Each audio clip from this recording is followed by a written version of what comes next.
On vit dans une époque et dans une société où tout le monde semble fou. Marcelo Bielsa, Mario Balotelli après avoir fait un feu d'artifice dans sa maison, Yannick Cahuzac après avoir écopé de son 12e carton jaune, et j'en passe. Maintenant, place à un vrai fou. Mais est-ce que tu connais Helenio Herrera? Pour ça, faut remonter loin, loin, loin. C'est-à-dire au début de Johnny Hallyday sur scène. C'est-à-dire au début des années 60. Je pourrais revenir un peu plus loin dans le temps et parler de sa carrière de joueur. Mais franchement, est-ce que t'as envie que je te parle Du SC Roubaix, du CSM Puteaux, du FCO Charleville ou encore de ces deux sélections en EDF qu'il a passé sur les bancs. Bon, cool. Donc on passe à sa carrière d'entraîneur, qui est un tout petit peu plus intéressante. Oui, parce que sa carrière d'entraîneur ne s'arrête pas au CSM Puteaux.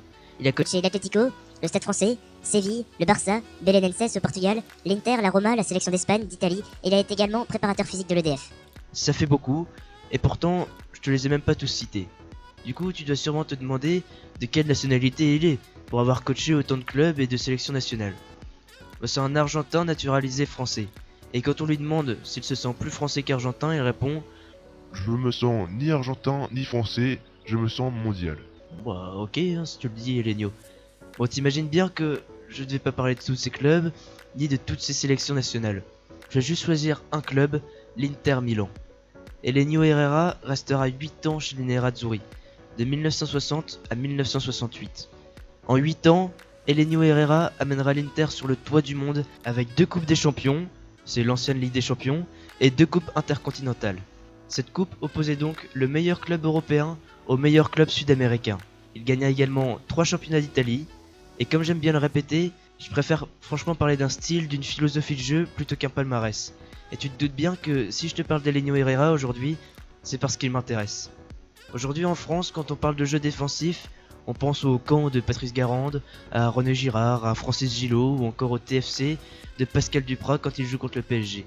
Mais en Italie en 1960, c'est tout à fait différent. Elenio Herrera débarque à Milan avec une réputation d'un jeu libre, mais c'est une toute autre philosophie qu'il appliquera. Elenio Herrera optera pour un schéma de jeu défensif en s'appuyant sur la technique du verrou suisse. Il a déjà observé en fait cette technique dont Karl Rappan, un coach autrichien, en est à l'origine. Sauf que cette tactique est faite pour pouvoir lutter contre un adversaire beaucoup plus fort. Et l'Inter d'Elenio Herrera, elle est plus forte que son adversaire en fait. Herrera ne réutilise donc pas cette tactique, il n'en est qu'un interprète. Et gare à celui qui dit qu'il utilisait la tactique du catenaccio. Parce que oui, son équipe pouvait compter sur une grosse défense centrale, mais elle ne s'est pas seulement appuyée sur ce schéma de jeu. Je t'ai dit au début que je te présentais un fou. Et bien voilà le premier exemple. Il détestait tellement qu'on l'assimile à la tactique du catenaccio qu'il a fait une mise au point tactique à sa femme pour qu'elle puisse se défendre quand on lui fera référence au catenaccio. La Grande Inter, c'est le nom qu'on a donné à cette équipe de 1955 à 1972. Mais faut que tu t'imagines le truc. T'es dans les tribunes du San Siro, un des stades les plus mythiques du monde. Tu vois l'équipe adverse dans ton camp avec le ballon, mais en fait t'es serein vu que ça fait 5 minutes qu'ils n'ont pas trouvé de solution.